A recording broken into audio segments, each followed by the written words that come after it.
Good morning, my dear students. Welcome in my class. I am your host, dost, teacher, friend, शिक्षक गुरु निर्देश Bhardwaj, and I am doing your warm welcome in my class. Today, I am coming to you with a very hot and most important topic of your syllabus. The name of the topic is Role of the Civil Services in a Democracy. फिर एक बार अच्छे से सुन लीजिए. Role of the Civil Services in a Democracy. Role of Civil Services. अब आप सोच रहे होंगे कि सर यही सिविल सर्विसेज जिसकी तैयारी हम कर रहे हैं या और कोई सिविल सर्विसेज है?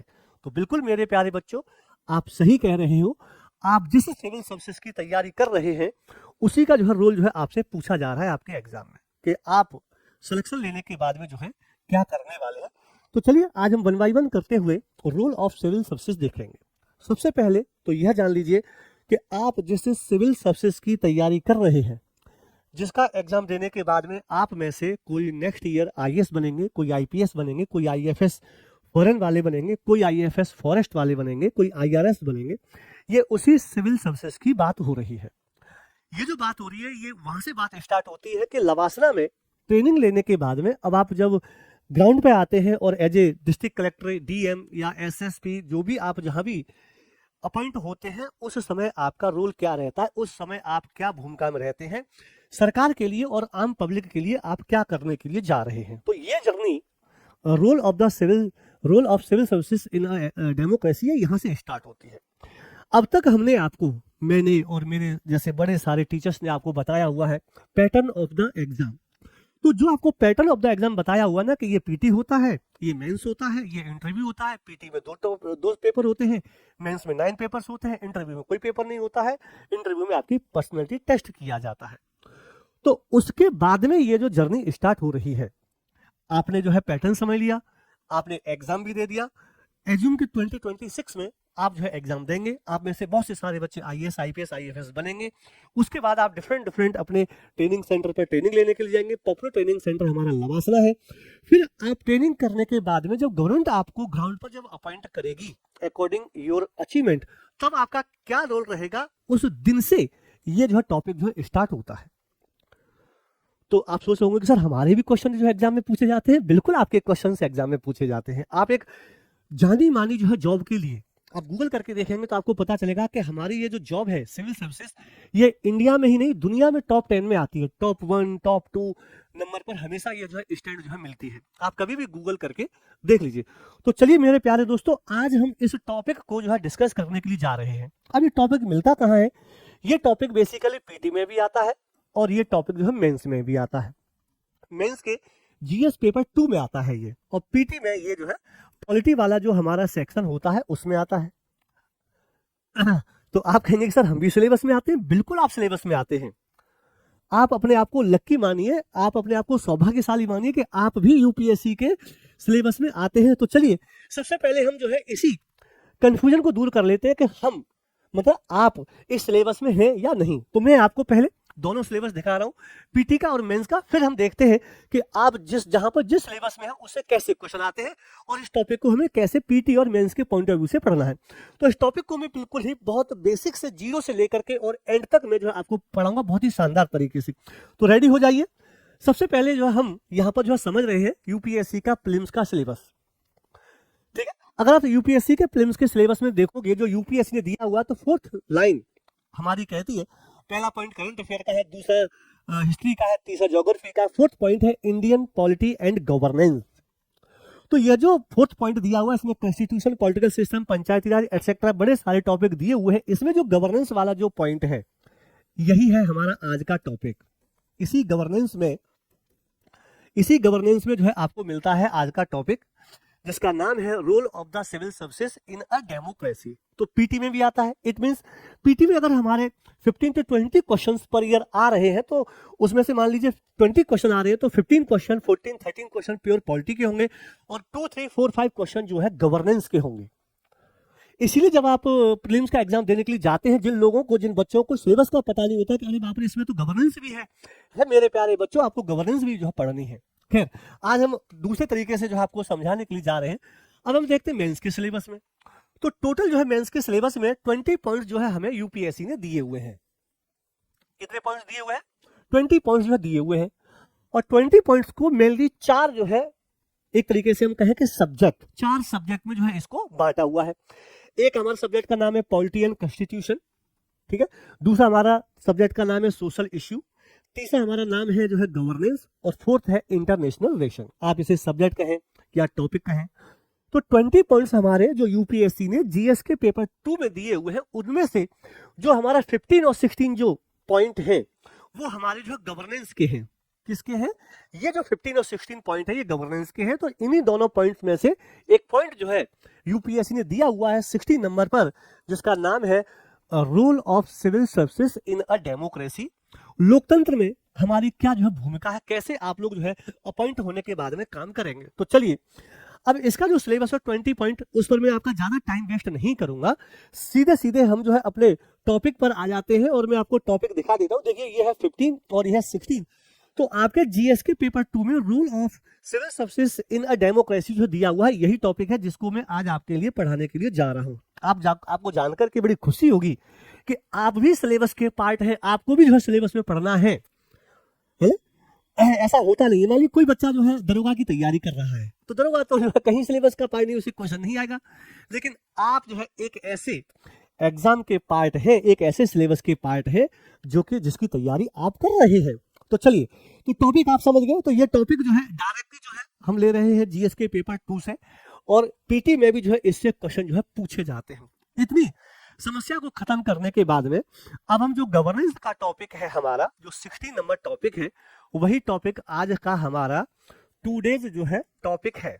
आज का हमारा टॉपिक है role of the civil services in a democracy. अब ये rule of the civil services, इसका सिंप्लीफिकेशन ये है जो मैं आपको बता चुका हूं कि आपका जब मंसूरी में ट्रेनिंग हो जाएगी और विभिन्न विभिन्न जो आपके जो इंस्टीट्यूशन है वहां पर ट्रेनिंग होने के बाद में फिर आपको जब ग्राउंड में उतारा जाएगा, डिस्ट्रिक्ट में या भारत के किसी भी जिले में जब आपको अपॉइंट किया जाएगा किसी भी फॉर्म में, आप आईएएस भी हो सकते हैं, आईपीएस भी हो सकते हैं, आईआरएस भी हो सकते हैं, आईएफएस फॉरेस्ट वाले भी हो सकते हैं, और आईएफएस फॉरेन वाले विदेश जाते हैं। तो विदेश वालों को छोड़ करके जितनी भी चीजें जो है यहाँ पर है, जब आपको ग्राउंड पे उतारा जाएगा तो आपको कैसे काम करना है ये हमें समझना है। ठीक है, तो चलिए इस टॉपिक को, पूरे टॉपिक को हम जो है यहाँ पर 7 पॉइंट्स में जो है लेकर के आए हैं। पहला है concept of the civil services, अर्थात हमारी यह जो सिविल सर्विसेज है, आईएएस आईपीएस, इनका क्या कॉन्सेप्ट है। ठीक है, ये समझेंगे सबसे पहले। फिर समझेंगे development of the civil services in the India, मतलब हिस्ट्री में जो है हमारा जो है इस सिविल सर्विसेज का डेवलपमेंट कहाँ से हुआ है। अब ऐसा तो है नहीं कि आप 2005 में आप पैदा हुए, 21 साल के हो गए, चलो हम जो है यूपीएससी का एग्जाम देना स्टार्ट कर देते हैं। ये यूपीएससी आया कहाँ से, what is the history of the UPSC, what is the background of the UPSC. तो यहाँ पर कंप्लीट हिस्ट्री समझेंगे। ठीक है, सेकंड है कॉन्स्टिट्यूशनल प्रोविजंस, हमारा जो कॉन्स्टिट्यूशन है उसमें हम लोगों के लिए कहाँ प्रोविजंस है, कोई ऐसा पार्ट है जहां पर जो है ये हमें मिलता है, कौन से पार्ट में कौन से हमारे आर्टिकल्स हैं जिनमें हम यूपीएससी के बारे में जानते हैं। तो यहाँ पर जो है आप जो आर्टिकल्स के बारे में जो है जानेंगे, कौन कौन से आर्टिकल्स है और आर्टिकल्स में आपके लिए क्या लिखा हुआ है। ठीक है, फिर role of the civil services, आपको ग्राउंड में उतारा जाएगा तब आप वहां पर क्या करोगे, issues with the civil services. अब आपको जब ग्राउंड में उतारा जाता है, जब आप काम करते हो तो आपके लिए क्या प्रॉब्लम्स आती हैं, कुछ प्रॉब्लम पॉलिटिकल प्रॉब्लम्स आती है, कुछ प्रॉब्लम्स ट्रांसफर की प्रॉब्लम आती है, कुछ प्रॉब्लम्स ओवर वर्कलोड की प्रॉब्लम्स आती है, बहुत सारे प्रेशर्स होते हैं। Initiatives taken the improvement of the function of the civil services, हमारी गवर्नमेंट ने आप लोगों की कंडीशन और स्थिति को सुधारने के लिए क्या स्टेप्स लिए हम उनके बारे में जानेंगे। Way forward and forms needed for the civil services, तो वो कौन सी जो है चीजें हैं उनको जो है हम जो है जानेंगे। चलिए आइए एक एक करके जो हम स्टार्ट करते हैं। अब जो है क्योंकि यह मेनली जो टॉपिक है पीटी और मेंस दोनों में है, पीटी के लिए तो खैर एक तरीके से मैंने आपको कितनी बार बताया हुआ है कि पीटी के लिए मैं सेकेंडरी बात करता हूं हमेशा, जहां सब लोग प्री कम मेंस की तैयारी करते हैं। मेरा जो टारगेट है वो है मेंस कम प्री की तैयारी करना। अगर हमने इसके मेंस के कॉन्सेप्ट को समझ लिया अच्छे से, जितने भी डायमेंशंस मैंने आपको बताए हैं, आप भरोसा करिए मेरे प्यारे बच्चों, आपका प्री का एक भी क्वेश्चन छूटेगा नहीं।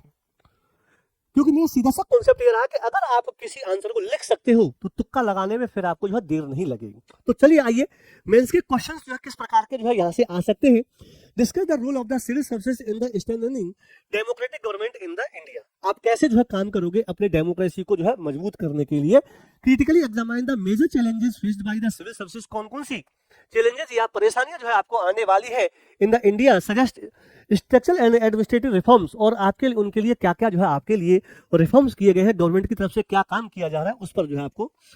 थर्ड है civil services are the steel frame of Indian democracy. Sardar Vallabh Bhai Patel, the first home minister of India, उन्होंने कहा था कि हमारी जो डेमोक्रेसी है ना वो स्टील फ्रेम है। ये पीटी के पॉइंट से भी इंपॉर्टेंट है, और जो स्टेटमेंट जो होते हैं उनके ऊपर आंसर भी लिखने को आता है। ठीक है, तो हमें जो है इसी प्रकार के कुछ क्वेश्चंस 15 मार्क्स या 10 मार्क्स का इसी प्रकार के क्वेश्चंस आते हैं, उनको जो है हमें सॉल्व करना होता है। तो मैं आपको पहले मेंस की टीचिंग दूंगा, और जब आपकी टीचिंग बहुत अच्छे से हो जाएगी तो प्री का कोई क्वेश्चन जो है नहीं छूटेगा। चलिए तो स्टार्ट करते हैं हम अपने पहले टॉपिक से, concept of the civil services. Civil services का क्या कॉन्सेप्ट है।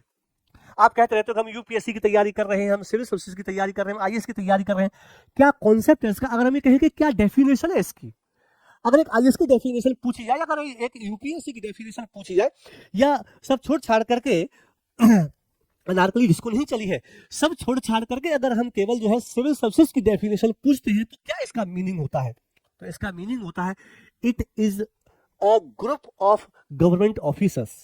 तो सिविल सर्विसेज का मतलब क्या है, a group of government officers का जो है एक ग्रुप है जो कि गवर्नमेंट की जो हमारी योजनाएं जो होती है, जो प्लानिंग्स जो होती हैं, उनको जो है ग्राउंड पर जो है इंट्रोड्यूस करता है ऐसे लोगों के लिए जिनको रिक्वायरमेंट है। फॉर एग्जाम्पल मनरेगा, या कुछ गवर्नमेंट की पीडीएस सर्विसेज होती है, जैसे आपने गवर्नमेंट का राशन पानी सुना होगा कि हर गांव में एक जो है राशन की दुकान होती है, जहां पर कुछ लोगों को जो कि उस कैटेगरी में आते हैं उनको फ्री में महीने में एक बार कुछ गेहूं, चावल और तेल जो है दिया जाता है। तो यही जो है आपको जानना है कि इसका जो है क्या मीनिंग है। चलिए बहुत अच्छे से हम इनको जो है समझने की जो है कोशिश करते हैं। Civil service refer those government officers and employ. तो आप लोग कुछ नहीं है, आप गवर्नमेंट ऑफिसर्स और एम्प्लॉय हैं। ठीक है, कैसे हैं, who run the administrative system of the state. आप किसी भी देश का या राज्य का वहां का एडमिनिस्ट्रेटिव सिस्टम चलाते हैं। आप सोचेंगे सर हम चलाते हैं, बिल्कुल। एक तरीके से कहा जाए तो सरकार को आप ही चलाते हैं। हमारे जितने भी गवर्नमेंट मिनिस्टर्स जो होते हैं वो आपके साथ मिलकर के काम करते हैं, आप उनके साथ मिलकर के काम करते हैं। मिनिस्टर्स अपनी प्रॉब्लम्स और प्लानिंग्स को आपको बताते हैं, आप उन पर काम करते हैं और मिनिस्टर्स की हेल्प करते हैं। तो administrative system of state and implement the policies, किस किस को इंप्लीमेंट करते हैं, पॉलिसीज, लॉज एंड स्कीम्स जो गवर्नमेंट जो है बनाती है हम लोगों के लिए, आप लोगों के लिए नहीं, हमारे लिए। आप तो जो है गवर्नमेंट के ऑफिसर्स हैं ही हैं, अब जो भी स्कीम आ रही है वो हम लोगों के लिए आती है। ठीक है, मोस्टली जो है जो लोअर क्लास जो हमारे यहाँ पाई जाती है उनके लिए ज्यादा होती है। ठीक है, तो आप जो है सिविल सर्विस की क्या डेफिनेशन है, ये डेफिनेशन है गवर्नमेंट ऑफिसर्स और एम्प्लॉय है जो कि एडमिनिस्ट्रेशन को चलाते हैं और स्कीम्स को और प्लानिंग्स को जो है इंट्रोड्यूस करते हैं, लॉन्च करते हैं। In the simple term civil services are the permanent administration. देखो ये जो पॉइंट है ना, ये मोस्ट इंपोर्टेंट पॉइंट है। आप परमानेंट जो है एडमिनिस्ट्रेटिव मशीनरी है। तो हमारे जो एग्जीक्यूटिव जो होती है, या हम ये कहें कि एक तरीके से जो गवर्नमेंट जो होती है हमारे यहाँ, गवर्नमेंट तो थोड़ा सा ज्यादा ही लोकल हो जाएगा, इसका टेक्निकल वर्ड है एग्जीक्यूटिव। तो हमारे यहाँ जो एग्जीक्यूटिव होती है दो प्रकार की होती है, एक परमानेंट और एक टेम्परेरी। टेम्परेरी का मतलब होता है कि जो हर 5 साल बाद चुन करके आते हैं, जैसे हमारे नेतागण लोग जो एमएलए और एमपी बनते हैं स्टेट में, जहां एमपी बनते, सेंटर में जहां एमपी बनते, स्टेट में जो है राज्यों में उनको एमएलए कहते हैं। तो वो टेम्परेरी होते हैं, वो हर 5 साल बाद जो है उनका इलेक्शन होता है। लेकिन एक बार जब आपका इलेक्शन हो गया, आपका सिलेक्शन हो गया, जब एक बार आपका सिलेक्शन हो गया तो जब तक आप जो है रहेंगे with in your age limit, तब तक आपको कोई हटा नहीं सकता। ये अलग बात है कि हमारे प्रेसिडेंट और गवर्नर साहब के पास कुछ पावर्स होती है आपको रिमूव करने की, अगर आप कोई ऐसा मिसबिहेव करते हैं तो। ठीक है, तो चलिए, तो आप एक परमानेंट एडमिनिस्ट्रेटिव मशीनरी है। ठीक है, परमानेंट जो है एग्जीक्यूटिव है, क्या करते हैं, which provides the service to the public. आप पब्लिक के लिए काम करते हैं एंड एंश्योर द, क्या इंश्योर करते हैं, effective function to the government system, कि आप जो है सरकार जो भी फंक्शंस जो है लेकर के आ रही है उनको अच्छे से पब्लिक के लिए जो इंट्रोड्यूस करेंगे, ये आपका काम है। तो वह सिंपल वे में अगर समझा जाए तो आपका क्या काम है सर, आपका काम है कि आप सिलेक्शन लेने के बाद में जब ग्राउंड पे आते हैं तो आपको जो है गवर्नमेंट ऑफिसर्स और एम्प्लॉय कहा जाता है। आपका काम होता है कि सरकार के एडमिनिस्ट्रेशन को अच्छे से चलाना है और उनके जो लॉज और प्लानिंग से उनको पब्लिकली इंट्रोड्यूस करना है। और ये जो है आपको जो कहा जाता है परमानेंट एडमिनिस्ट्रेटिव जो है, यानी कि जो है परमानेंट एग्जीक्यूटिव कहा जाता है। आप जो है परमानेंट होते हैं, इसीलिए तो हमारे सरदार वल्लभ भाई पटेल ने कहा था स्टील फ्रेम ऑफ इंडिया। ठीक है, चलिए, तो कॉमनली हम कहेंगे कि group of the government employ है जो कि परमानेंट एग्जीक्यूटिव जो है आप काम करते हैं, आपको कोई हटा नहीं सकता। दूसरा, component of the civil service क्या है? नेक्स्ट पॉइंट पे आ जाते हैं। आपका मीनिंग समझा हमने, अब हम समझ रहे हैं components of the civil services. तो सिविल सर्विसेज के 3 कंपोनेंट है। पहला है ऑल इंडिया सर्विसेज। इसका मतलब ये क्या है कि कुछ सर्विस हमारी ऐसी होती है जो एक बार अगर अपॉइंट होंगी तो पूरे ऑल ओवर इंडिया में, नॉर्थ से लेकर के साउथ तक, ईस्ट से लेकर के वेस्ट तक कहीं पर भी जो है आपको नियुक्त किया जा सकता है। फिर दूसरी है सेंट्रल सिविल सर्विसेज और तीसरी है स्टेट सिविल सर्विसेज, जिनको हम लोग पीसीएस कहते हैं। जानते होंगे आप, आईएएस पीसीएस ऐसा कहते हैं। तो ऑल इंडिया सर्विसेज केंद्र सरकार यानी सेंट्रल गवर्नमेंट के पास 2 होती है ऑल इंडिया सर्विसेज। अब कोई भी पर्सन आप में से जब ऑल इंडिया सर्विसेज में अगर by the way appoint selected हो जाता है तो आप दिल्ली में भी काम करोगे तो आप दिल्ली गवर्नमेंट के साथ हो। अगर आप यूपी में भी काम करोगे तो यूपी गवर्नमेंट के भी साथ है। ठीक है, चलिए, रिक्रूटमेंट एजेंसी, आपको कैसे रिक्रूटमेंट किया जाता है? तो आपको जो है यूनियन पब्लिक सर्विस कमीशन जो कि हमारा सेंट्रल गवर्नमेंट का इंस्टीट्यूशन है उसके द्वारा, या पब्लिक सर्विस कमीशन जो स्टेट के होते हैं उनके द्वारा जो है आपको अपॉइंट किया जाता है। जैसे सेंटर के लिए तो यूपीएससी हो गया और स्टेट के लिए जैसे बिहार के लिए जो है बीपीएससी हो गया। ठीक है, जैसे यूपी के लिए यूपीपीएससी जो है हो गया, जिसे यूपीपीसीएस जनरली जो है कह देते हैं।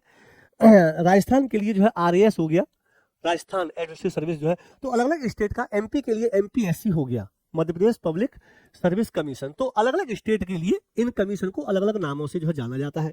ठीक है, बहुत से सारे बच्चे यूपीएससी का भी एग्जाम देते हैं और स्टेट का भी देते हैं, अपनी अपनी चॉइस है। चलिए, बहुत अच्छी बात है। अब ये जो क्लासिफिकेशन जो आपने देखा, 3 टाइप्स की आपकी जॉब होती है। आपको 3 टाइप्स में से किसी में भी जो अपॉइंट किया जा सकता है। ऑल इंडिया सर्विस में आपको अपॉइंट किया जा सकता है, या सेंट्रल सर्विसेज में किया जा सकता है, या स्टेट एडमिनिस्ट्रेटिव सर्विस में किया जा सकता है। इसको हम कुछ इस प्रकार से देख सकते हैं। हमारी ऑल इंडिया जो सर्विस है उसमें आईएएस, आईपीएस और आईएफएस 3 आते हैं। आईएएस यूपीएससी के द्वारा, आईपीएस यूपीएससी के द्वारा और इंडियन फॉरेस्ट सर्विस एक। यहाँ आईएफएस में एफ का मतलब 2 जगह होता है, एक एफ का मतलब फॉरेन और एक एफ का मतलब जो होता है फॉरेस्ट। तो क्योंकि फॉरेन वाला, जिसे हम एम्बेसडर या राजदूत कहते हैं, वो फॉरेन में जाते हैं, वो इंडिया में काम ही नहीं करते हैं, इसीलिए इनको जो है ऑल इंडिया सर्विस में नहीं माना जाता। ठीक है, तो चलो, दूसरे होते हैं हमारे जो है सेंट्रल सिविल सर्विसेज होती है, जिसमें ग्रुप ए और ग्रुप बी की जो है होती है। फिर जो है ग्रुप सी और ग्रुप डी की कुछ वैकेंसी जो है होती है। इसी में जो है आपका आईपीएस जो है आईएफएस आता है जो फॉरेन वाला है, आईएफएस। और ये पीसीएस, स्टेट पीसीएस का सबका जो है अलग अलग होता है। अभी मैंने बताया बिहार वाले को बीपीएससी, राजस्थान वाले को आरएस, डिफरेंट डिफरेंट नामों से जो है जाना जाता है। चलिए, तो ये 3 हमारी ऑल इंडिया जो है सर्विस होती है। अब इन ऑल इंडिया सर्विस के बाद में अब हम देखते हैं सेकंड पॉइंट। पहला पॉइंट हमारा क्लियर हुआ, हम पढ़ रहे हैं role of the civil services. तो रोल में जो है हमने आज अभी एक पॉइंट हमने क्लियर किया जिसका नाम है concept of the civil services. तो सिविल सर्विसेज का कॉन्सेप्ट क्लियर हुआ कि आप जो है गवर्नमेंट ऑफिसर हैं, परमानेंट एग्जीक्यूटिव होते हैं, 3 टाइप्स के आपके जो है नाम होते हैं, ऑल इंडिया, सेंट्रल गवर्नमेंट और स्टेट पीसीएस। अब हम आ जाते हैं दूसरे वाले पर, डेवलपमेंट, कि जिस चीज की तैयारी आप कर रहे हैं, जिस एग्जाम की तैयारी आप तो कर रहे हैं, ये एग्जाम आया कहाँ से? तो ये एग्जाम जो हमें हिस्ट्री में जो है मिलता है। तो हिस्ट्री में कहाँ से मिलता है? ब्रिटिश के जमाने में मिलता है, यस। क्या हमें मिडिल हिस्ट्री मिलता है? यस। क्या हमें एंशिएंट हिस्ट्री मिलता है? यस। तो चलिए, सेकंड पॉइंट पर हम आ जाते हैं इसका हिस्ट्री। देन हम जो है आएंगे कॉन्स्टिट्यूशनल प्रोविजंस, फिर जो हम आएंगे जो है रूल ऑफ द, आप क्या क्या काम करेंगे। यहाँ पर रूल का मतलब सीधे सीधे आपके वर्क से है, आप कौन कौन से काम करेंगे। तो चलिए, मैं आपको लेकर के चलता हूँ अपने सेकंड पॉइंट पर, जिसका नाम है हिस्ट्री में जो है हम अब देखने के लिए जा रहे हैं। सेकंड है development of the civil services India. Simply मैं कहूंगा कि ये जो हमारी हिस्ट्री है, आप हिस्ट्री देखेंगे कि कैसे जो है आपका जो है डेवलपमेंट हुआ। तो इसे हिस्ट्री, इसका डेवलपमेंट जो है हमें हिस्ट्री के 3 पार्ट से जो है मिलता है। ठीक है, अगर हम डेवलपमेंट की बात करते हैं तो आपका डेवलपमेंट एंशिएंट हिस्ट्री में और मिडिवल हिस्ट्री में और मॉडर्न हिस्ट्री में मिलता है। मॉडर्न में ही एक्चुअल में जो है ये जो यूपीएससी है, आप मॉडल में ही जो है आए थे। उससे पहले तो यहाँ पे किंग्स हुआ करते थे और राजाओं के समय में हिंदू किंग्स, मुस्लिम किंग्स हुआ करते थे और उन्होंने जो है आपको अपने हिसाब से अलग अलग नाम दिए। तो कौन से नाम दिए, कैसे जो है इसकी स्टार्टिंग हुई, तो सबसे पहले आपकी नौकरी के, आपकी जॉब के सबसे पहले एविडेंस हमें जो है एंशिएंट हिस्ट्री में जो है मिलते हैं। ठीक है, एंशिएंट हिस्ट्री में मिलते हैं।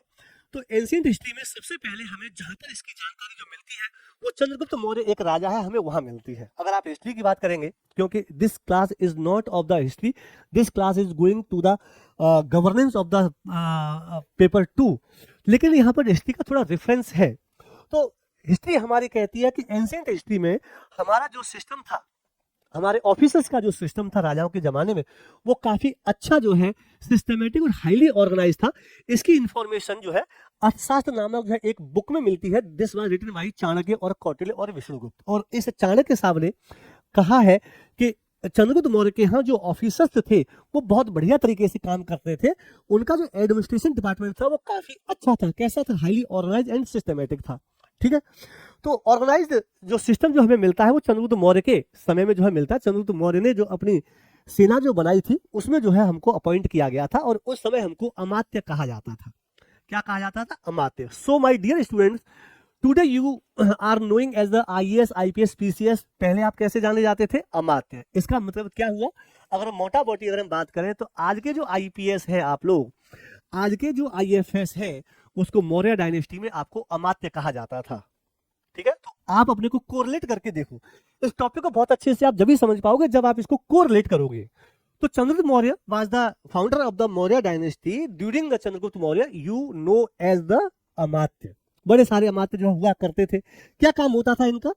टैक्स कलेक्शन करना, लॉ एंड ऑर्डर मेंटेन करना, जस्टिस करना और एडमिनिस्ट्रेटिव फंक्शन करना। वही जो सब आपके हैं।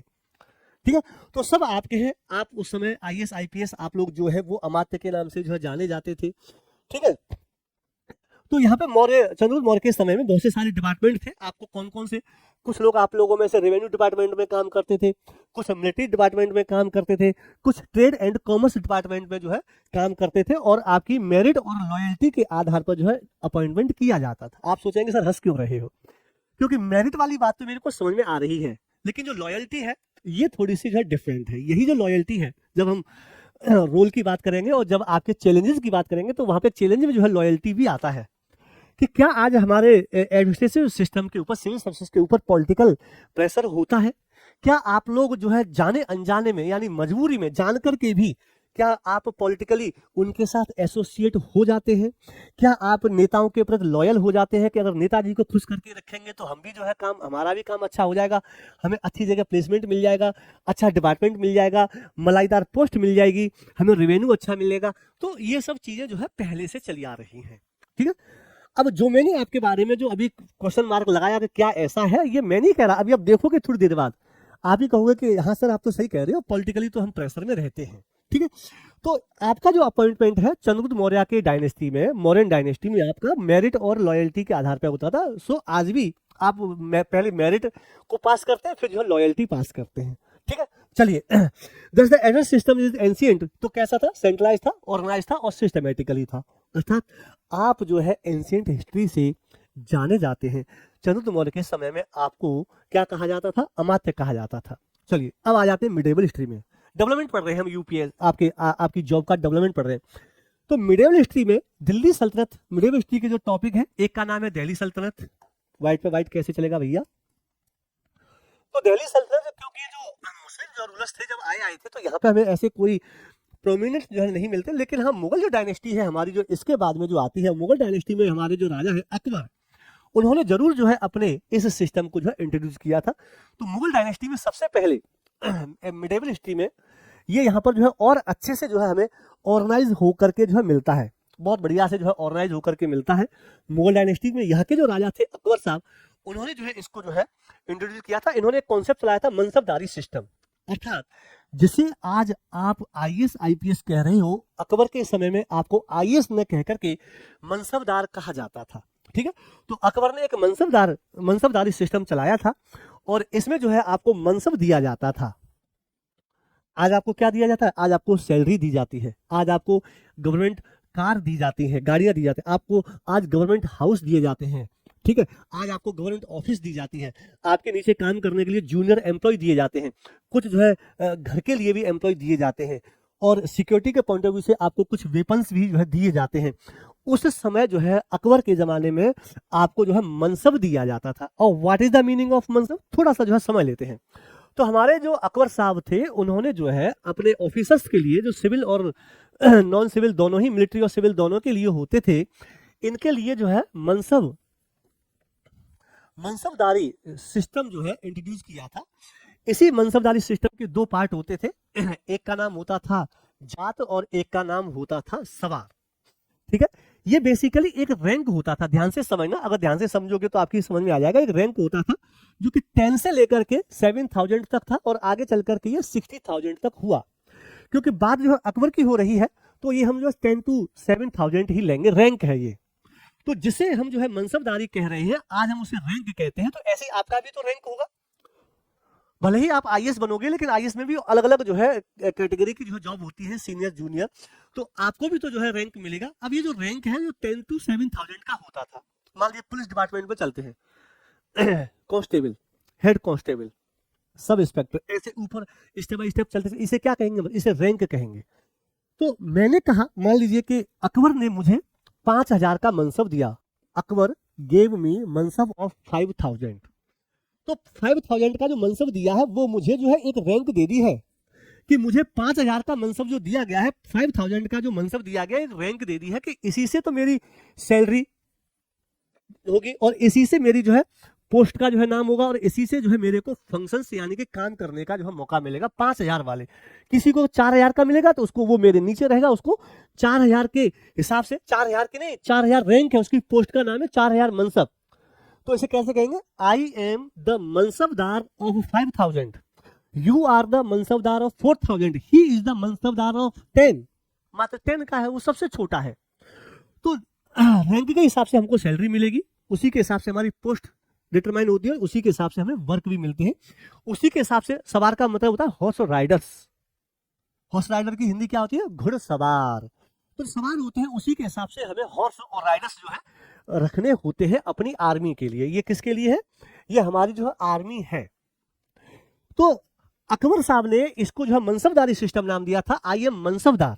ये तो सिस्टम मनसबदारी, लेकिन एक पर्सन को क्या बोलेगा, मनसबदार। तो I am mansabdar of Akbar of 5,000 के हिसाब से ही मुझे। अब इसमें अकबर हमको क्या देते थे, इसमें अकबर साहब हमें जो है दे देते थे पार्ट ऑफ द लैंड, जमीन का एक टुकड़ा दे देते थे। कोई बड़ा मनसबदार है तो ज्यादा, किसी का जो 4,000 का है तो 4,000 का छोटा, किसी का 3,000 का 3,000 का छोटा, किसी का 10 का है तो 10 का और छोटा।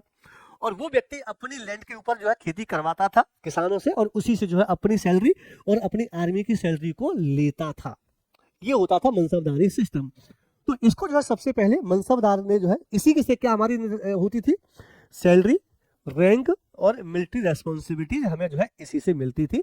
ठीक है, और हमें मनसब कहा जाता था। तो it means you know during the Chandragupta Maurya age during Chandragupta Maurya age, जो आपका जो ऑफिसर का नाम था अमात्य, सॉरी अमात्य के नाम से जो है ज्यादा बहुत क्वेश्चन आता है, पीटी में भी आता है अमात्य। And during the Akbar you know as the मनसबदार। तो जहां चंद्रगुप्त मौर्य के समय में आपको अमात्य कहा जाता है आज की नौकरियों को, अशोक के समय में उनको मनसब कहा जाता है, और आपको मनसबदार जो है। तो क्या जो इसका एडमिनिस्ट्रेशन फीचर होता था, आप जो है प्रोविंस, तो जो अकबर का जो एम्पायर था वो प्रोविंस में बटा होता था, उसे सूबा कहा जाता है। जो किसी प्रोविंस में काम करते थे उन्हें सूबेदार कहा जाता था। ठीक है, और वहां पे टैक्स कलेक्शन का काम जो है दीवान करता था।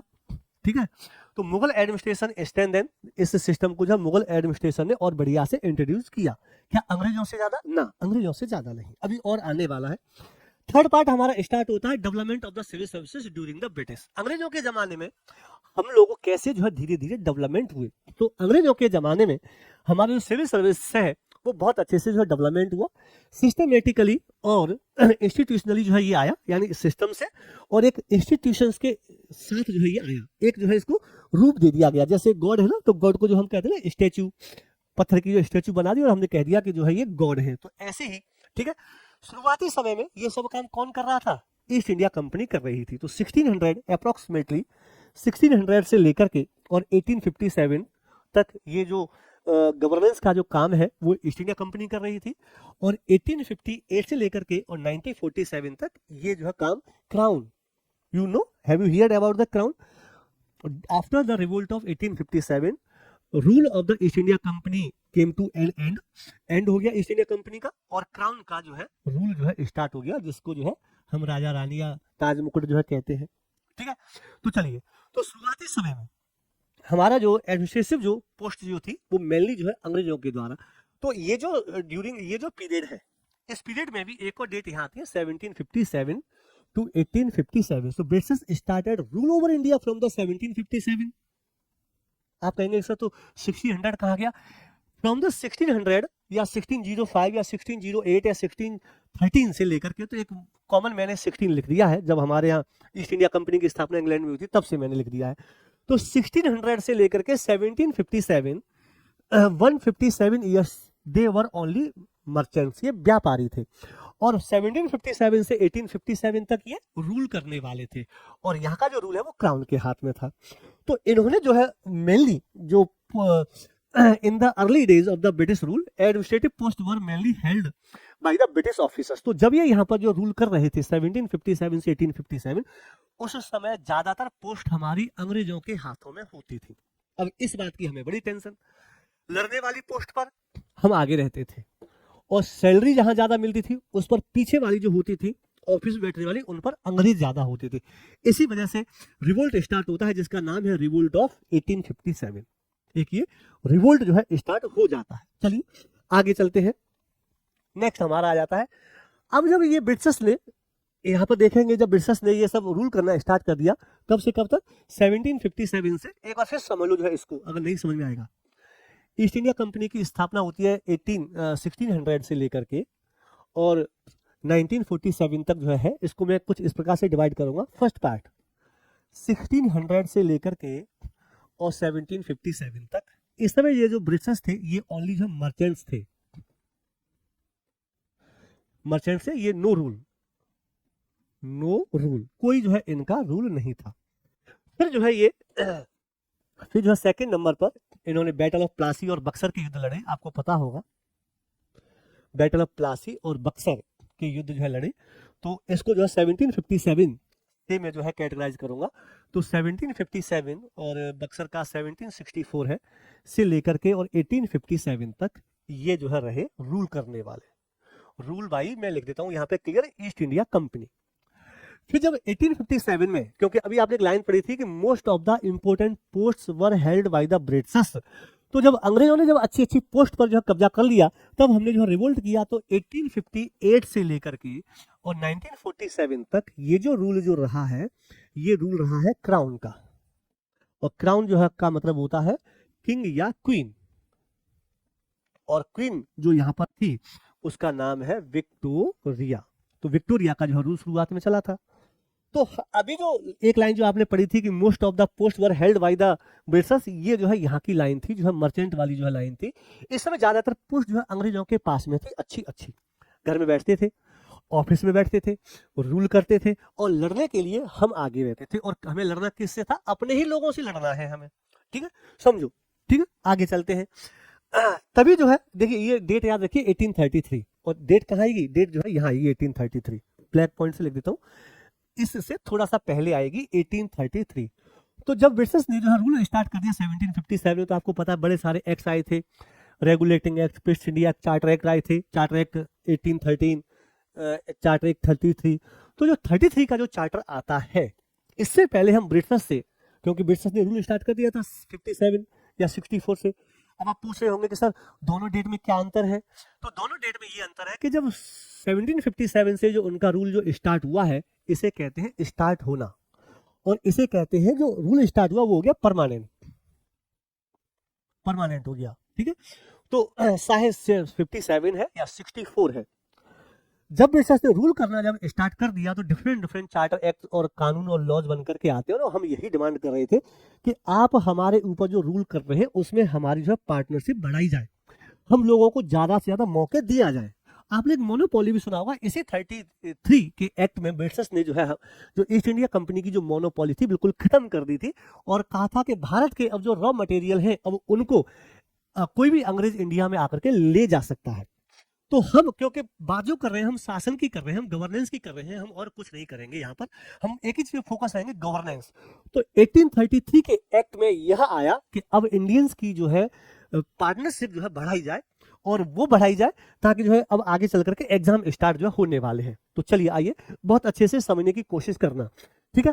Principle of the competitive exam accepted. तो जब चार्टर एक्ट आता है इसमें बहुत से सारे पॉइंट आते हैं, मैं उनको नहीं आपको बताऊंगा, मैं केवल एक ही पॉइंट बताऊंगा कि यहाँ पर जो है कॉम्पिटिटिव एग्जामिनेशन की जो है बात स्वीकार कर ली गई कि अब जो भी नौकरियां लगेंगी, जो भी जॉब्स लगेंगी, अब जल्दी ही आप लोगों के लिए कॉम्पिटिटिव एग्जाम से जो है आएगा, ठीक है।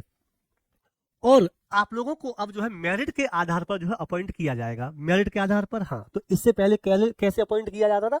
इससे पहले नॉमिनेशन किया जाता था। आपने कभी एक वर्ड सुना होगा, pick and choose. Pick and choose, pick माने उठाना और चूज माने जो है बीनना।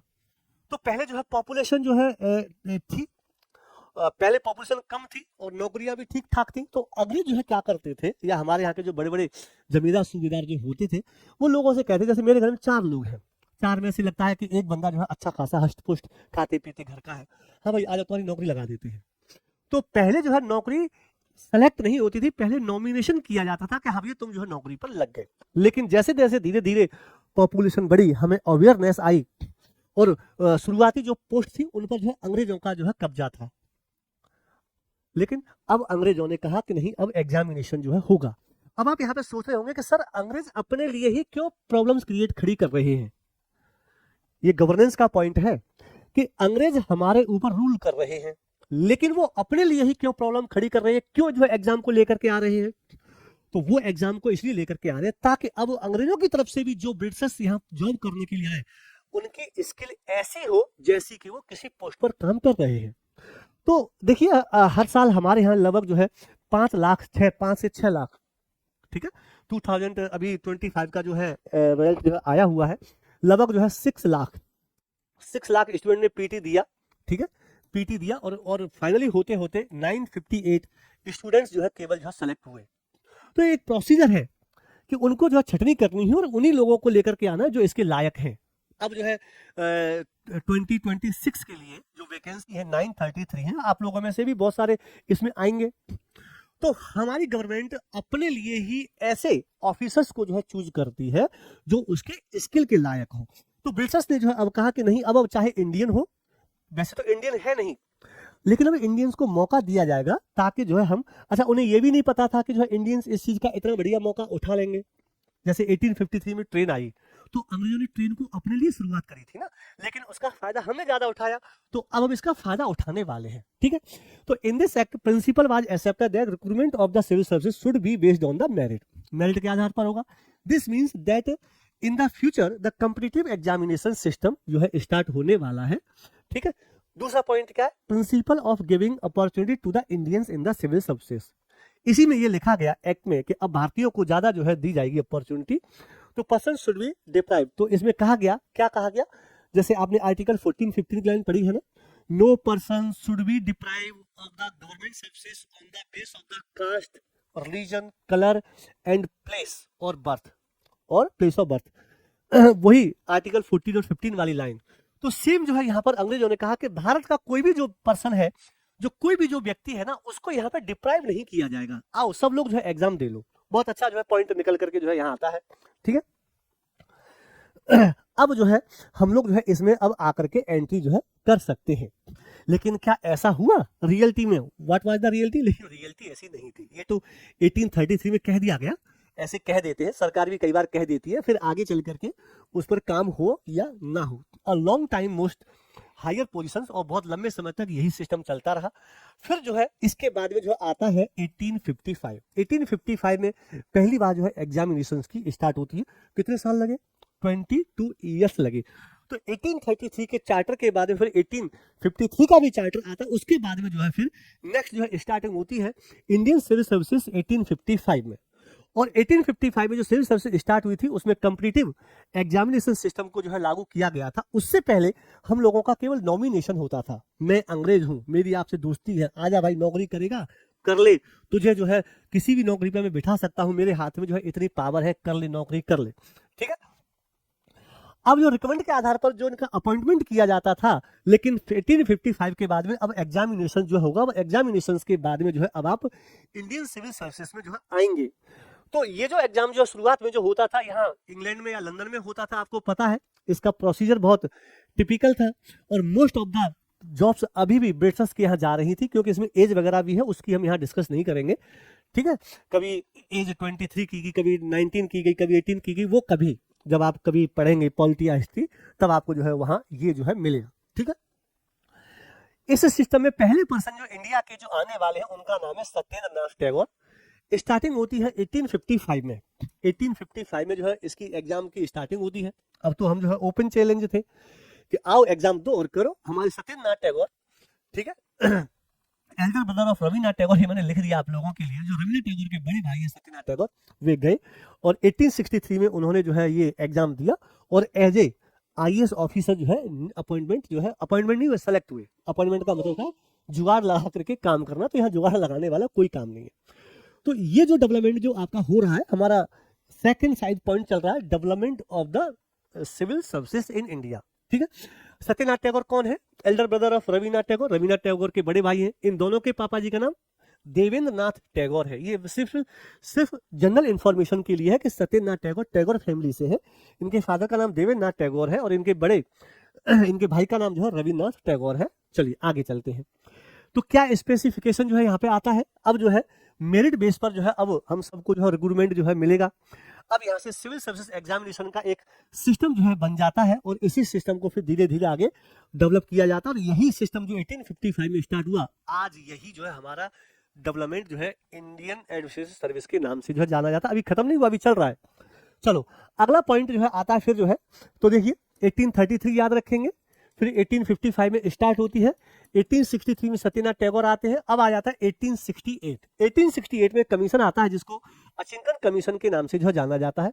इस समय ब्रिटिश गवर्नमेंट में कुछ इविल्स यानी बुराइयां या परेशानियां जो है थी, तो उन इविल्स और बुराइयों को खत्म करने के लिए इसने जो है कुछ अपनी रिकमेंडेशन दी और कहा कि ये जो अधिकारी है ना, इनको 3 भागों में बांटो।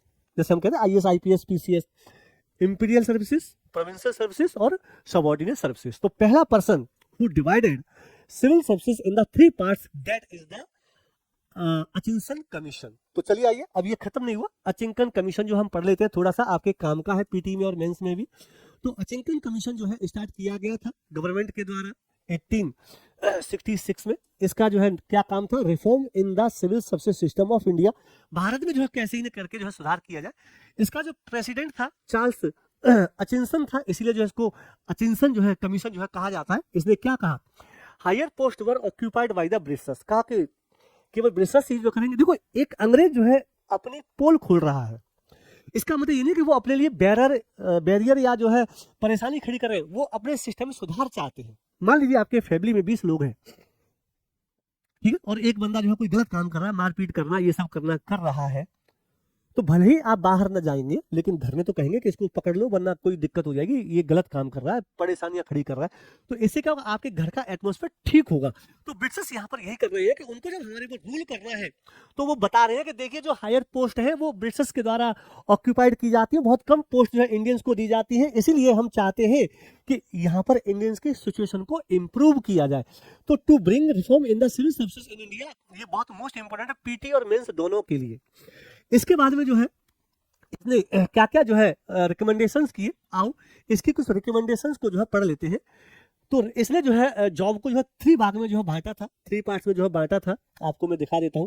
अब हम एक एक इनकी जॉब की बात कर ले। पहले जो है इसने कहा था कि पहली जो जॉब होगी उसका नाम होगा इंपीरियल सर्विसेज। तो जैसे आज हमारे आईएएस सबसे ऊपर होता है, तो पहले जो है अंग्रेजों के जमाने में जब ये 1866 में आया, उसके बाद सबसे ऊपर की जो मलाईदार जो पोस्ट होती थी उसे इंपीरियल सर्विसेज जो है कहा जाता था। ये बहुत हायर पोस्ट जो है मानी जाती थी। इसमें कुछ अधिकारी जैसे कौन कौन से होते थे? डिस्ट्रिक्ट कलेक्टर होता था, ठीक है, डिस्ट्रिक्ट मजिस्ट्रेट जो है होता था, कमिश्नर जो है होता था, और सेक्रेटरी लेवल के जो है ऑफिसर जो है इसमें होते थे। अचिंकन का जो है सेकंड जो सजेशन था वो था कि इंपीरियल के बाद में इसमें जो है इंपॉर्टेंट पोजीशन जो है हायर की जाती थी, और अब ब्रिटिश के बजाय हम लोगों को भी जो है यहाँ पर जो है काम दिया गया। खैर सेकंड पर आते हैं प्रोविंशियल सिविल सर्विसेज। इस प्रोविंशियल सिविल सर्विसेज में अब हम लोगों के लिए थोड़ा सा ओपन हुआ। तो हम लोग जो है पहले वाले सेक्शन में नहीं थे इंपीरियल में, हम प्रोविंशियल और सबऑर्डिनेट सर्विसेज में जो है आते थे। हमारी इच्छा ये थी कि हमें इंपीरियल में भी जो है काम करने का जो है मौका दिया जाए, ठीक है। तो ये जो है प्रोविंस में जो है काम करती थी, अब इंडियंस को जो है हमें यहाँ पर जो है अपॉइंटमेंट करने का जो है मौका दिया जाने लगा, ठीक है। प्रोविंशियल गवर्नमेंट में कौन कौन से ऑफिसर होते थे? डिप्टी कलेक्टर, कलेक्टर वहां है, यहाँ डिप्टी कलेक्टर है, जैसे तहसीलदार है और अधिकारी है। तीसरा जो है उसका नाम है सबऑर्डिनेट, ये लोअर लेवल की जो है जॉब होती थी, लोकल एडमिनिस्ट्रेटिव विलेज लेवल पे काम करते थे, और यहाँ पर हम लोगों की सबसे ज्यादा जो है रिक्रूट होता था। हम लोग जो है सबसे छोटी वाली पोस्ट पर जो है पाए जाते थे, ठीक है, जैसे क्लर्क हो गए, रेवेन्यू स्टाफ हो गया और लोअर एडमिनिस्ट्रेटिव एम्प्लॉय हो गए।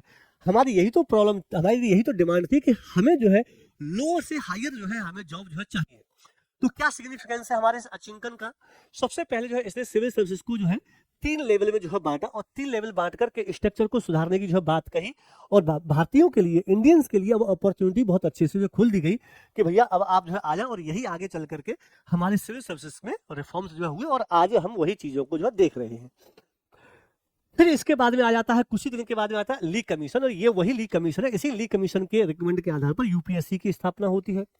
तो ली कमीशन आ जाता है, इसने भी जो है कहा कि इन भारतीयों के, इंडियंस के जो पार्टिसिपेशन उसे इंक्रीज किया जाए, ठीक है, और रिक्रूटमेंट प्रोसेस को अच्छा किया जाए, और यहीं से जो है पब्लिक सर्विस कमीशन जो है आती है। तो मेरा जो फोकस यहाँ रहेगा वो पब्लिक सर्विस कमीशन पर रहेगा। तो ये भाई साहब आते हैं 1924 में जो है आते हैं, ठीक है। यह इनका रिव्यू करना था, condition of the highest civil services in India. इसका जो प्रेसिडेंट था ली ऑफ फारेहन था, इसलिए उसको ली कमीशन जो है कहा जाता है। क्या जो है इंडियन को जो है कैसे इसमें इंक्रीज किया जाए, कैसे इंडियंस की पोजीशन को बढ़ाया जाए, क्या क्या जो है इसके फीचर्स जो है रहे। पहला है इंडियनाइजेशन ऑफ सिविल सर्विसेज, पहली रिकमेंडेशन है कि इस सिविल सर्विसेज में भारतीयों को भी जो है मौका दिया जाए। तो हम लोगों को जो है अब मौका धीरे धीरे जो है दिया जाने लगा। लगभग 50% पोस्ट ली कमीशन के बाद में हम लोगों को मिलने लगी, और बची कुछ जो है अंग्रेजों को मिलने लगी। तो आप देख रहे हैं कि कैसे कैसे हमारी इंक्रीमेंट हो रहा है। एस्टैब्लिशमेंट पब्लिक सर्विस कमीशन, इसी के कहने से 1926 में पहली बार हम लोगों के लिए पब्लिक सर्विस कमीशन बना। तो 1926 से लेकर के, है ना, 1926 से लेकर के और 2026 में इसको जो है 100 ईयर्स हो चुके हैं। क्लियर है?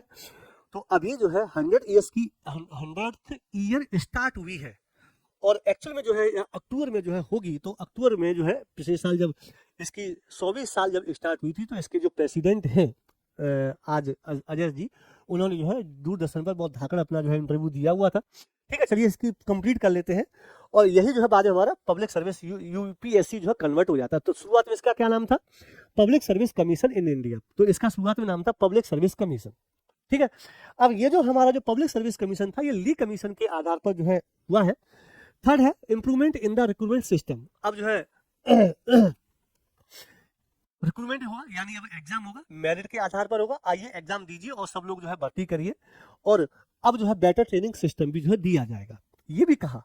अब जहां पर ट्रेनिंग की बात आती है, तो आज हमारी जो ट्रेनिंग है वो कहाँ होती है? आज हमारी ट्रेनिंग जो है लवासना में होती है। इससे पहले कहाँ होती थी? तो लवासना की जो फॉर्मेशन है वो 1959 में जो है हुई।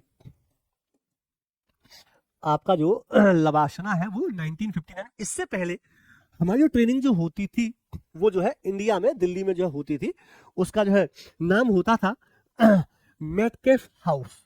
और उससे पहले हम लोग ऑक्सफोर्ड और कैम्ब्रिज जैसी यूनिवर्सिटी में ट्रेनिंग लेने के लिए जाते थे, ठीक है। तो जैसी हमारी जो है इंडिपेंडेंसी जब हुई, हम आज़ाद हुए, तो मेटकेफ हाउस में हमारी ट्रेनिंग दिल्ली में होने लगी। उसके बाद जो है 1959 में हमारा लवासना बन जाता है, तो हमारे लवासना की ट्रेनिंग हमारी जो है मंसूरी में होती है। उससे पहले हम लोगों की ट्रेनिंग इंग्लैंड में ही होती थी, क्योंकि हमारा सिलेक्शन इंग्लैंड में ही होता था। जब इसका एग्जाम इंडिया में होने लगा, तब इसकी ट्रेनिंग जो है इंडिया में होने लगी, ठीक है। तो कहा कि भैया इंडियंस को मौका दिया, ट्रेनिंग सिस्टम को जो है सुधारा जाए। चलिए, बहुत अच्छी बात है।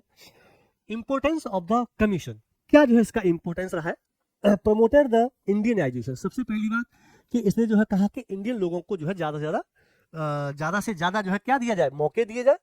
और इसने जो है कि एक रास्ता जो है ऐसा दे दिया, इस रास्ते पर चल करके हम लोग जो है अपना यूनियन पब्लिक सर्विस को जो है एस्टैब्लिश कर पाए। मेक द रिक्रूटमेंट सिस्टम, और हमारा जो है इससे रिक्रूटमेंट सिस्टम जो है बहुत अच्छा जो है हुआ। एस्टैब्लिशमेंट ऑफ द यूपीएससी की मैं यहाँ पे आपको स्पेशल जो है जानकारी दे देता हूँ। हमारी यूपीएससी 1926 में आजादी से पहले जो है हुई थी, तब इस ली कमीशन ने कहा था कि भारत में इस प्रकार की जॉब के रिक्रूटमेंट के लिए एक इंडिपेंडेंट बॉडी चाहिए। देखो मैंने अंडरलाइन किया हुआ डिफरेंट कलर से। अंग्रेजों के जमाने से यूपीएससी इंडिपेंडेंट बॉडी है, इसके ऊपर कोई किसी का जो है बैरियर जो है नहीं है। इसलिए आज जब हम कहते हैं कि यूपीएससी को ये करना चाहिए, ये करना चाहिए, तो हमारे कॉन्स्टिट्यूशन में लिखा हुआ, अभी मैं उसी पर आने वाला हूँ, कि इंडिपेंडेंट बॉडी है भैया, इस पे यहाँ पे किसी का जोर नहीं चलने वाला है। ठीक है, तो पब्लिक सर्विस कमीशन 1 अक्टूबर 1926 को जो है एस्टेब्लिशमेंट होता है। और इसके बाद में जब 1935 का जब एक्ट आ जाता है, ठीक है, जब ये तो वही रिक्रूटमेंट प्रोसेस है और एग्जाम होगा और सब लोगों को जो है एग्जाम देना पड़ेगा। ठीक है, तो first central public service commission जो है बन जाता है। ब्रिटिश सरकार जो है इसको बना देती है। कब बनाती है? 1 अक्टूबर 1926 को बन जाती है। फिर 1935 का जब एक्ट आता है तो इसमें इसका नाम चेंज होता है।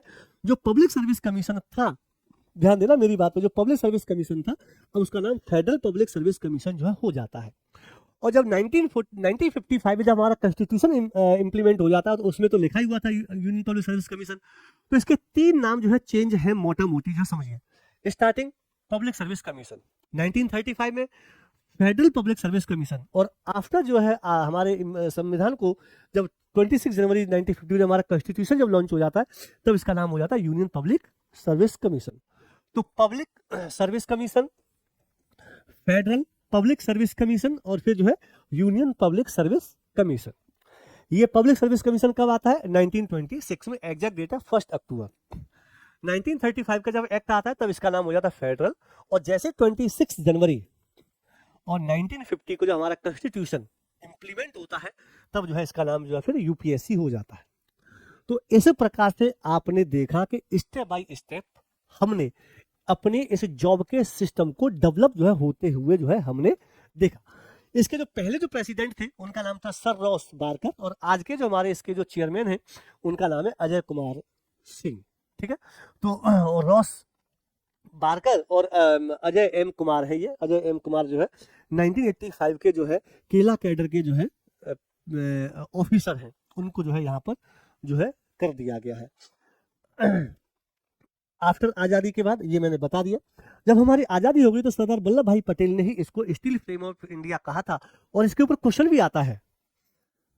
आज़ादी के बाद हमारा जो फेडरल पब्लिक सर्विस कमीशन है वो यूपीएससी में जो है कन्वर्ट हो जाता है 26 जनवरी 1915 को।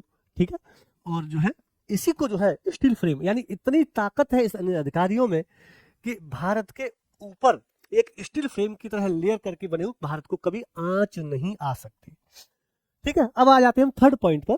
थर्ड पॉइंट है कॉन्स्टिट्यूशनल प्रोविजंस। तो देखिए, एक बार जो है आप अपने जो सिनॉप्सिस मैंने जो आपको जो बताया है उस सिनॉप्सिस को आप अच्छे से समझ लीजिए कि हम कैसे स्टेप बाय स्टेप अपनी चीजों को जो है ले करके जो है चल रहे हैं। ठीक है, तो ये 7 पॉइंट को जो है हमें कवर करना है। पहला पॉइंट, क्लास हमारी अच्छी खासी लंबी हो गई है, कोई दिक्कत नहीं है, हमें तो जो है पढ़ना है। तो पहला पॉइंट हमारा क्या है? पहला पॉइंट है हमारा concept of the civil services.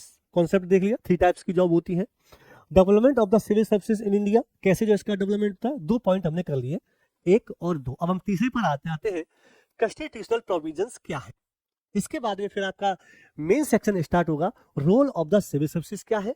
फिर आएंगे issues with the civil services India. फिर नेक्स्ट स्टेप बाय स्टेप हम जो है ऐसे करते हुए चले जाएंगे।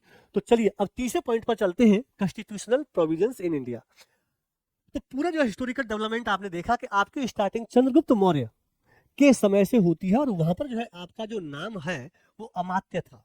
अकबर के समय में आपका नाम कभी सूबेदार कहा गया, कभी मनसबदार कहा गया, और ब्रिटिश के समय में आपको जो है पब्लिक सर्विस कमीशन ऑफिसर जो है कहा गया।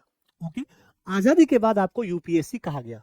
अब आप यूपीएससी हैं, तो आपका नाम जो यूपीएससी जो पड़ा वो 26 जनवरी 1950 को पड़ा, जब हमारे कॉन्स्टिट्यूशन को इंप्लीमेंट कर दिया गया। तो हमारे कॉन्स्टिट्यूशन में ही लिखा हुआ था, ऐसे नहीं पड़ा, हमारे कॉन्स्टिट्यूशन में आर्टिकल जो है 15 में जो है लिखा हुआ था। आर्टिकल 15 में लिखा हुआ था, क्या लिखा हुआ था आर्टिकल 15 में? ये लिखा हुआ है, establish the union public service commission UPSC for the union and public service commission for each state to conduct recruitment exams and advice on the service matters। तो आपके जो आर्टिकल है 308 से लेकर के 323 तक जो है स्टार्ट होते हैं, ठीक है। और उसमें जो 15 आर्टिकल है उसमें लिखा हुआ था ऑलरेडी, जैसे 26 जनवरी को हमारा कॉन्स्टिट्यूशन इंप्लीमेंट हुआ, उसमें लिखा हुआ था कि अब आपके लिए जो है एक यूनियन पब्लिक सर्विस कमीशन और स्टेट्स के लिए जो है प्रोविंशियल पब्लिक सर्विस कमीशन की बनाए जाएंगे, और जो ब्रिटिश के जमाने का जो फेडरल चला रहा था उसी को जो है कन्वर्ट कर दिया। तो ये जो है स्टेप बाय स्टेप जितने भी आर्टिकल हैं, आर्टिकल 8, 9, 10, 11, 12 सबकी इंफॉर्मेशन जो है आपको होनी चाहिए। चलिए मैं स्टेप बाय स्टेप दूंगा। अभी हम जो है केवल सेकंड स्टेप पे आए हैं, थर्ड स्टेप हमारा चल रहा है, फिर आपके रोल आ जाएंगे, क्या क्या रोल है। तो ये चीज जो है ना अब नेक्स्ट क्लास में लेंगे। आज की क्लास को हम यही समाप्त करते हैं। और समझ लीजिए कि ये जो सेक्शन है मैंने आपको बहुत ही अच्छे से जो है पढ़ाने की कोशिश की है। 0 से लेकर के एडवांस लेवल तक मैं जो है लेकर के जाऊंगा। आपका फॉर्मेशन कहाँ से होता है, आपकी डेफिनेशन क्या होती है, चंद्रगुप्त मौर्य के समय में आपको क्या कहा जाता था, अकबर के समय में आपको मनसबदार कहा जाता था, ब्रिटिश के समय डेट बाय डेट जो है कैसे आया, एक हिस्ट्री को जो है मैंने बहुत अच्छे से आपको समझा, बिकॉज आप यूपीएससी का ही तो एग्जाम दे रहे हो, ठीक है। तो अभी बहुत कुछ जो है समझना बाकी है। तो चलिए हम नेक्स्ट क्लास में इसको समझने की कोशिश करेंगे। तब तक के लिए थैंक यू, टाटा, बाय बाय, टेक केयर, धन्यवाद।